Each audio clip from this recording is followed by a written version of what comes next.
The Colosseum was built by Emperor Vespasian, where there was the Domus Aurea, the lavish residence that Nero had built for himself with money from the Roman state. It was also a symbolic gesture on the part of Vespasian, by which he made it clear to the people that the emperor would restore to the ground and spaces formerly occupied by Nero's residence.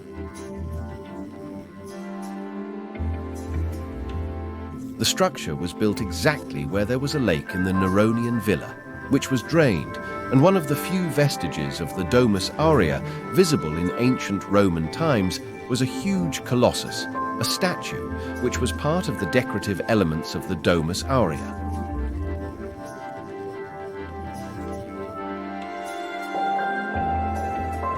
The exact name of the structure is Flavian Amphitheatre, but because of its proximity to this huge statue, it was also improperly called Colosseum, which is the most famous name that has come down to the present day of the splendid monument that we can still admire today.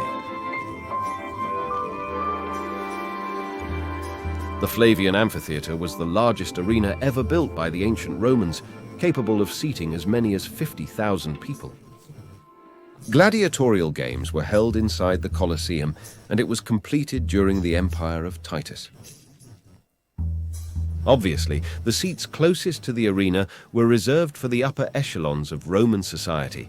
A box was reserved for the emperor, in which he sat along with Vestal virgins and court dignitaries. On hot days, the velarium was used, which consisted of cloths that were spread above the stands that were meant to protect the spectators. Below the arena, we would find hypergaea, in which the gladiators and animals used in the games, such as tigers and lions, were also located, and the arena rested above the walls of the hypergaea. Martial describes the extraordinary contraptions invented by the Romans by which the arena drinks went up on stage, but so did entire sets and even the fighters. The entrances to the arena had parapets that were meant to protect spectators from possible falls on entering or leaving the Colosseum, and were also decorated with sculptural friezes.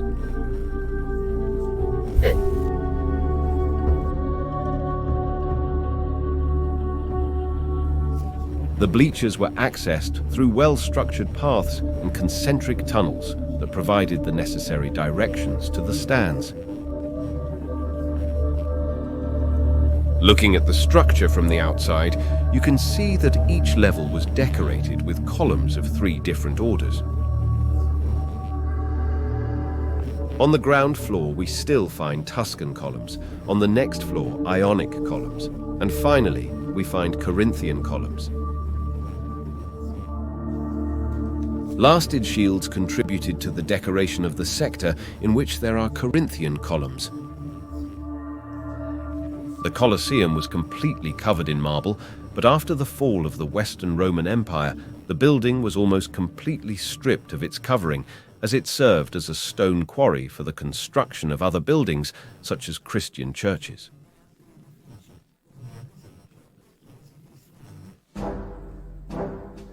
As mentioned earlier, the upper classes had the right to occupy the seats closest to the arena. The senators, for example, occupied the lower parts near the emperor's box. Going up, we would find the rings reserved for the knights, while in the higher parts were the commoners, and in the last sector were mounted wooden stands that were reserved for slaves.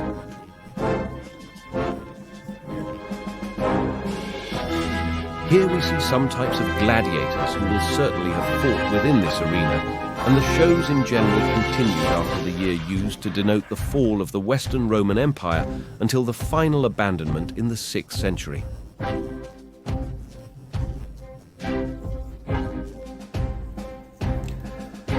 Even today, despite the passage of time, earthquakes, spoliation, and conversions to other buildings, the Colosseum retains its charm and splendor intact.